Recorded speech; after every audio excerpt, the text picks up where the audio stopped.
ഓർക്കണമെന്ന് പറഞ്ഞ പലരും എന്നും മറന്നു പോയിട്ടുണ്ടെങ്കിൽ അതിനകത്ത് ഭാരപ്പെടേണ്ട കാര്യമില്ല. ഈ പദം പറയുമ്പോൾ നമുക്കെല്ലാം ഓർമ്മ വരുന്നത് യോസഫിനെ കുറിച്ചാണ്.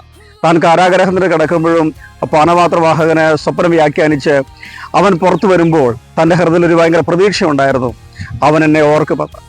എന്നാൽ തൻ്റെ ശുശ്രൂഷയിലൂടെ പുറത്തു വന്ന വിടുതൽ പ്രാപിച്ച ആ വ്യക്തിയോട് താൻ തൻ്റെ ഹൃദയം തുറന്നു പറയുകയാണ്, നീ എന്നെ ഒന്ന് ഓർക്കണം.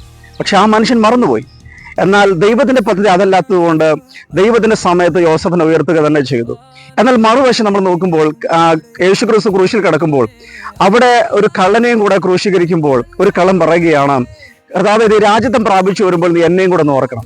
അവന്റെ ഹൃദയത്തിൽ ഒരു വെളിപ്പാടുണ്ടായിരുന്നു, ഞങ്ങൾ തെറ്റ് ചെയ്തിട്ടാണ് ഈ ക്രൂശ് മരണം ഞങ്ങൾ വരിക്കുന്നത്. എന്നാൽ ഞങ്ങളുടെ കൂടെ നിൽക്കുന്ന യേശു അവൻ ഒരു തെറ്റും ചെയ്തിട്ടില്ല, ഇവൻ രാജാവാണെന്നുള്ളൊരു ബോധ്യം തൻ്റെ അകത്ത് വന്നപ്പോൾ യേശുവിനോട് പറയുകയാണ്, നീ രാജ്യത്വം പ്രാപിച്ചു വരുമ്പോൾ എന്നെയും കൂടെ ഒന്ന് ഓർക്കണം. എന്നാൽ യേശു അവനെ നോക്കി ആ മരണസമയത്തും യേശു അവനോട് പറഞ്ഞൊരു കാര്യമുണ്ട്, ഇന്ന് നീ എൻ്റെ കൂടെ പർദീസിലിരിക്കും. അവന്റെ ഹൃദയത്തിൽ ഒരു പ്രതീക്ഷയൊന്നും ഇല്ലായിരുന്നു. എപ്പോഴെങ്കിലുമൊക്കെ നീ രാജ്യത്വം പ്രാപിച്ചു വരുമ്പോൾ എന്നെ ഓർക്കണമെന്ന് പറഞ്ഞവനോട് കർത്താവ് പറഞ്ഞ ഒരു കാര്യം, ഇന്ന് എൻ്റെ കൂടെ നീ പർദീസിലിരിക്കുമെന്നാണ്.